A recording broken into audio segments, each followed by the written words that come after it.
रानी परी की शादी में आपने देखा कि कैसे पिंकी और स्वीटी के गुड्डे गुड़ियों के रूप में रानी परी और राजकुमार सिवान की शादी हुई और इसके बाद दोनों की शक्तियों के मिलन से शैतान जादूगर की हार होती है। अब परीलोक में हर तरफ खुशियां थीं और ये खुशियां उस वक्त जश्न में बदल गईं जब सबको पता चला कि रानी परी मां बनने वाली हैं। बधाई हो रानी परी, आप मां बनने वाली हैं। क्या तुम सच कह रही हो? मैं बहुत खुश हूँ। और मैं भी। ये बच्चा हम दोनों के प्रेम की निशानी है, साथ ही परीलोक का भविष्य भी। जी आपने बिल्कुल सही कहा। चलिए हमें सबसे पहले राजपरी जी के पास जाना चाहिए और उनका आशीर्वाद लेना चाहिए। रानी परी और राजा सिवान जिन राजपरी का आशीर्वाद लेने जा रहे थे, दरअसल वो परीलोक की सबसे बुजुर्ग लेकिन सबसे ताकतवर परी थीं। वो अपनी जादुई शक्ति से भविष्य देख सकती थीं और उन्हीं की भविष्यवाणियों के आधार पर ही परीलोक में सारे काम होते थे। प्रणाम राजपरी जी। आओ आओ मेरे बच्चों, बधाई हो। नए मेहमान के स्वागत की तैयारियां कैसी चल रही हैं? जी, इसका मतलब आप पहले से ही सब जानती हैं राजपरी जी? हाँ, हम तो भूल ही गए थे। राजपरी जी से तो कुछ भी छिपा नहीं है। हाँ, मैं सब देख सकती हूँ, लेकिन फिलहाल जो देख रही हूँ वो बहुत ही भयानक है, डरावना है बहुत। ये आप क्या कह रही हैं? ऐसा क्या होने वाला है राजपरी जी? वो शैतान जादूगर, उसने अब भी हार नहीं मानी है। वो फिर से परीलोक की तरफ बढ़ रहा है। अगर ऐसा है तो एक बार फिर हम उसे धूल चटा देंगे। वो शैतान चाहे जो कर ले, हमारे सामने टिक नहीं पाएगा। वो परीलोक की सेना अब पहले से कहीं ज्यादा मजबूत है। नहीं, वो शैतान भी अब अकेला नहीं है, बल्कि वो अपने साथ कई और शैतानों को लेकर आ रहा है। मैं देख सकती हूँ उस शैतान ने अपने काले जादू की शक्तियां पहले से भी ज्यादा बढ़ा ली हैं और वो कई हजारों सालों से सोए शैतानों को जगाने में कामयाब हो गया है। अब उसे हरा पाना बहुत मुश्किल है। क्या ये आप क्या कह रही हैं राजपरी जी? अब हम क्या करें? आप ही कोई रास्ता दिखाइए। समय बड़ा विकट है, उस शैतान को रोक पाना बहुत मुश्किल नजर आ रहा है। दरअसल वो जान गया है कि उसे हराने वाला आपके गर्भ में आ चुका है। क्या मतलब मेरा बच्चा? हाँ रानी परी, सालों पहले हुई भविष्यवाणी के अनुसार आपकी और राजा सिवान की संतान ही उस शैतान जादूगर का नाश करेगी। ये बात वो शैतान बहुत पहले से जानता है, इसीलिए वो आप दोनों की शादी भी नहीं होने देना चाहता था। आप दोनों की शक्तियों ने भले ही उस वक्त उस शैतान को हरा दिया, लेकिन अब आपको समझदारी से काम लेना होगा। कुछ भी करके आपको अपने बच्चे की सुरक्षा करनी होगी।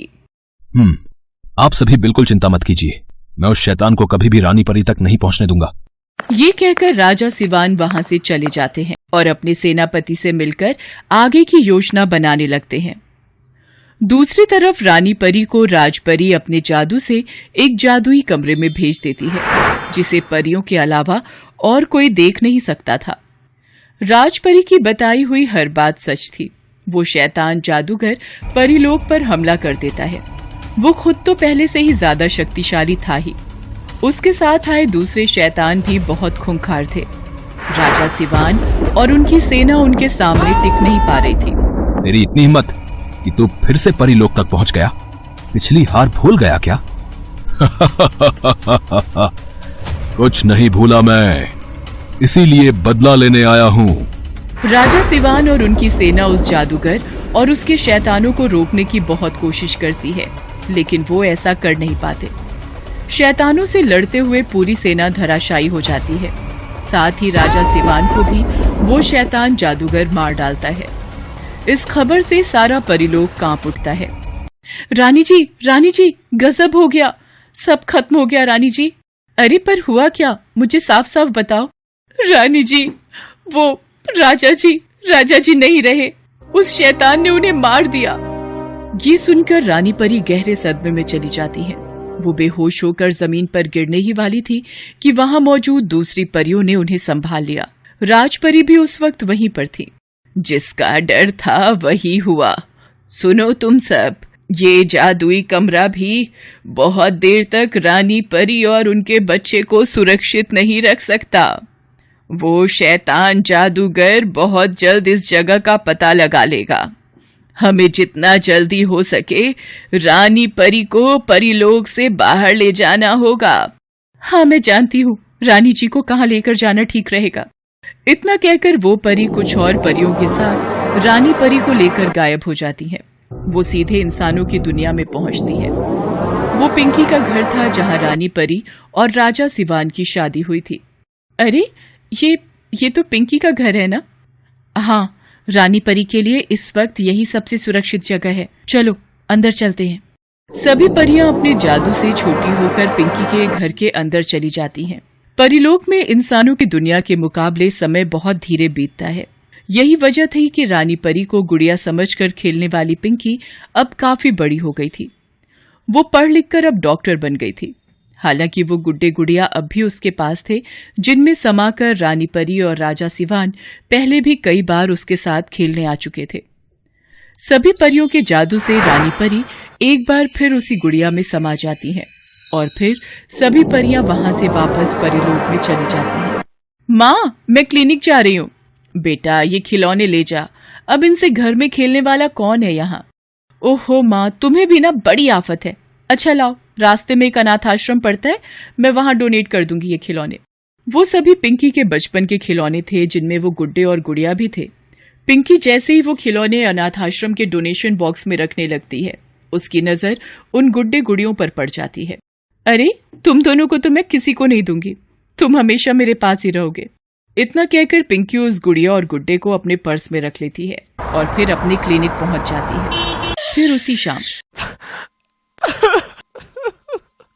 अरे, ये कौन हो रहा है?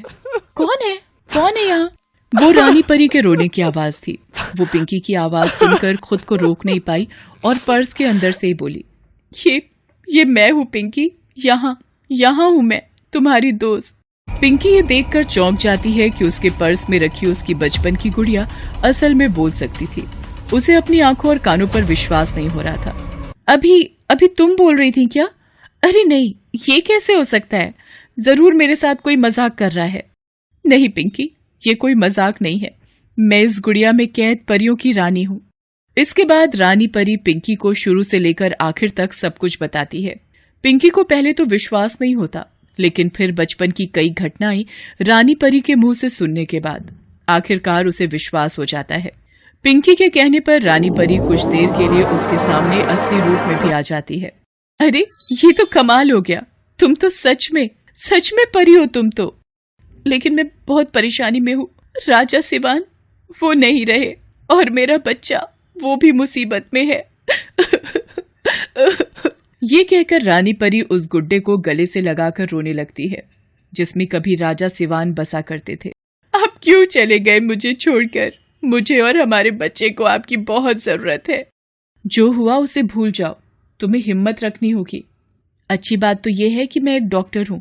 मैं तुम्हारा और तुम्हारे बच्चे का बहुत अच्छे से ख्याल रखूंगी। तुम बिल्कुल भी चिंता मत करो। इतना कहकर पिंकी रानी परी को गले से लगा लेती है। रानी परी उसी गुड़िया में समाकर पिंकी के साथ रहने लगती है।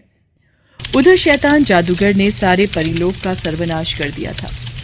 राजपरी को भी उसने मार दिया था और एक बार फिर सारा परीलोक उस शैतान जादूगर के कब्जे में था।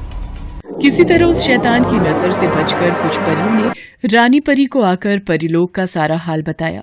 रानी जी, सब कुछ खत्म हो गया और अब वो पागलों की तरह आपको ढूंढ रहा है। नहीं, मैंने अपने जादू से एक सीमा रेखा बना दी है इंसानों की दुनिया और परीलोक के बीच। अब कोई यहाँ से वहां या वहां से यहाँ नहीं आ सकता। तुम लोग भी यही इंसान बनकर रहो। लेकिन रानी जी, आप उसे कब तक रोक पाएंगी? जब तक मेरा बच्चा इस दुनिया में सही सलामत नहीं आ जाता, तब तक तो उसे रोकना ही होगा। रानी परी और वो सभी परियां परीलोक वापस नहीं जा सकती थी। वो सभी परियां मिलकर रानी परी का ख्याल रखने लगती हैं। उधर परीलोक में वो जादूगर बहुत कोशिश करता है, लेकिन फिर भी रानी परी तक नहीं पहुंच पाता। कब तक, आखिर कब तक बचेगी मुझसे? मैं किसी को नहीं छोड़ूंगा, न तुझे, न तेरे बच्चे को, और न ही उस इंसान को जिसने तुझे पनाह दी है।